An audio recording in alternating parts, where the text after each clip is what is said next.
Olá! Hoje vamos meditar sobre o Evangelho que se encontra em Marcos, no capítulo 7, do versículo 31 ao 37, que é o que nós leremos no próximo domingo, 23º do tempo comum. No versículo 31, nós lemos o lugar onde Jesus se encontra, ou o trajeto que Jesus faz, e esse atravessar a região da Decápole significa fazer um percurso bastante grande, considerando o lugar onde Jesus queria ir. É um desvio.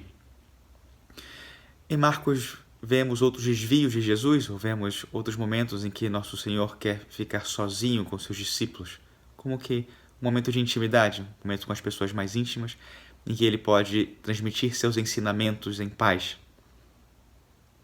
Hoje, nós também queremos ficar a sós com Jesus, então vale a pena esse esforço de deixar os nossos afazeres e deixar tudo aquilo que possa nos distrair para estar na presença do Senhor e ouvir a sua palavra. No versículo 33, vemos esse movimento de Jesus afastando-se da multidão. Pode ter sido simplesmente para evitar uma distração e uma publicidade desnecessária naquele momento, mas também podemos crer que Jesus, considerando a importância que tem cada pessoa para ele, precisa ter esse encontro íntimo com essa pessoa, esse momento de estar a sós para comunicar algo importante, algo que era só para ele. Um momento mais intimista, personalista, porque aquele momento ou aquela pessoa não é mais uma na multidão. A metodologia de Jesus de curar o homem é cheia de detalhes.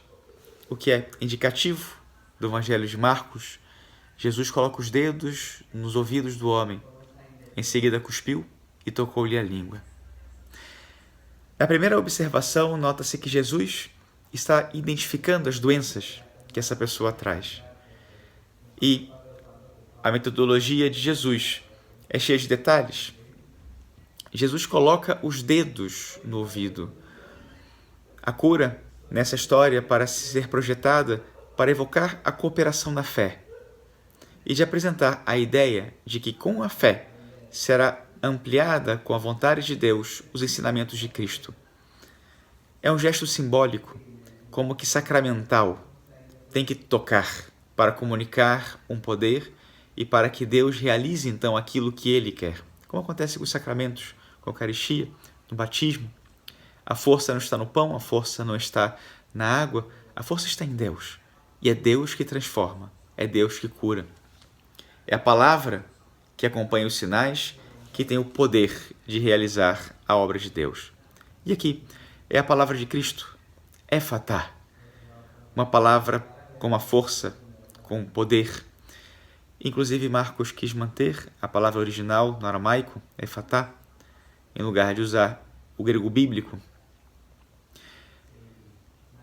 E também o termo que Marcos usa para se referir ao surdo-mudo é o mesmo que usa Isaías no capítulo 35, e é um modo também de fazer referência às profecias.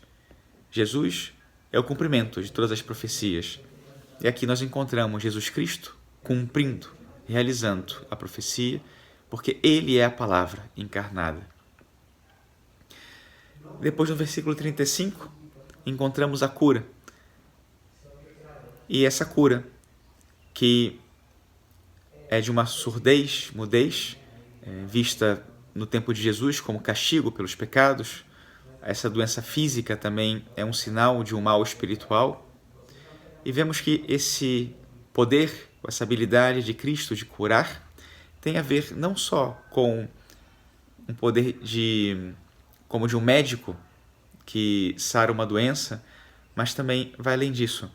É um poder de alguém capaz de expulsar os demônios e vencer o próprio pecado, que é o mal espiritual por excelência. No último versículo desse trecho, 37, nós lemos: Jesus fazia bem todas as coisas. E o que também nos remete ao Antigo Testamento, ao livro do Gênesis, Deus viu que tudo era bom. Porém, acontece que o pecado manchou a criação, o pecado afastou o homem do seu Criador, E a partir de agora, o homem precisa de um Salvador. E esse Salvador chegou. Cristo restitui a esse homem uma natureza saudável. Cristo restitui ao homem a seu estado original de união com Deus. É isso que Cristo simboliza também com essa cura. Agora, Deus está no meio de nós para restaurar a nossa energia, a nossa natureza ferida pelo pecado e assim nos salvar. Essa saliva que Jesus usa para tocar a língua desse homem é de algum modo um sinal dessa força vital que sai de Cristo. Ele é a fonte de toda a vida e Ele está nos comunicando essa vida para que a tenhamos em abundância.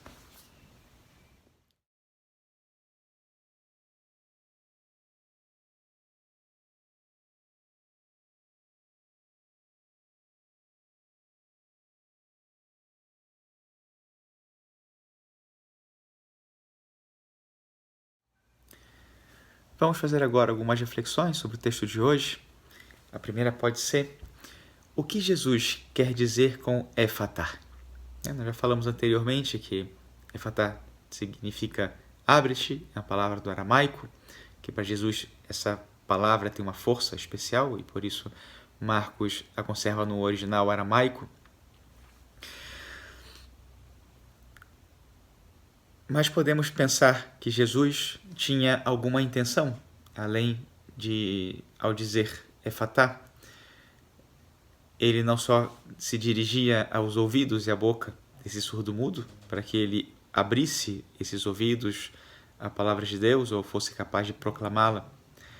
Vejam que Jesus, ele olha para o céu para pronunciar essas palavras, o que pode ser indicativo.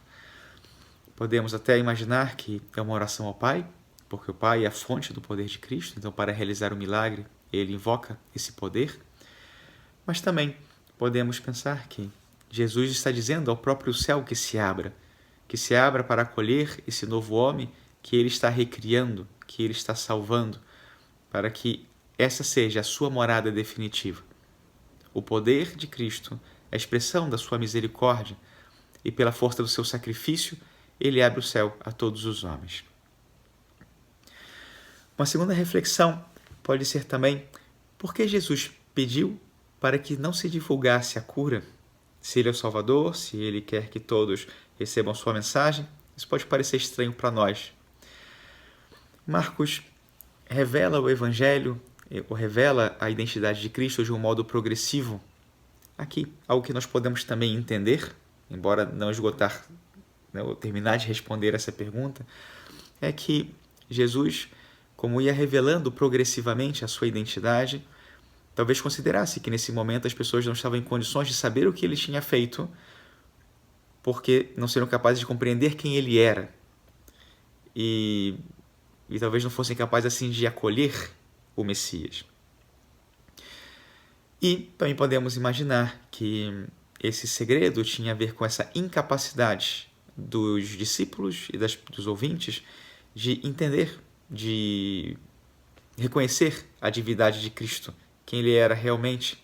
Então o segredo, na verdade, não é que Cristo queira impor, é um segredo necessário porque as pessoas têm o seu coração fechado e não estão em condições de acolher Jesus Cristo, o Filho de Deus. E por fim, gostaria de lhes propor essa última reflexão. Quanto mais ele recomendava, mais eles divulgavam. Efeito natural. As pessoas ficaram encantadas com o que Cristo tinha feito. Se nós também nos encantamos com Cristo, o que nos falta para divulgar os milagres, a mensagem e a própria pessoa de Cristo a todas as pessoas que estão perto de nós? E de que modo podemos fazê-lo? Deixo aí para a reflexão de vocês. Que Deus os abençoe.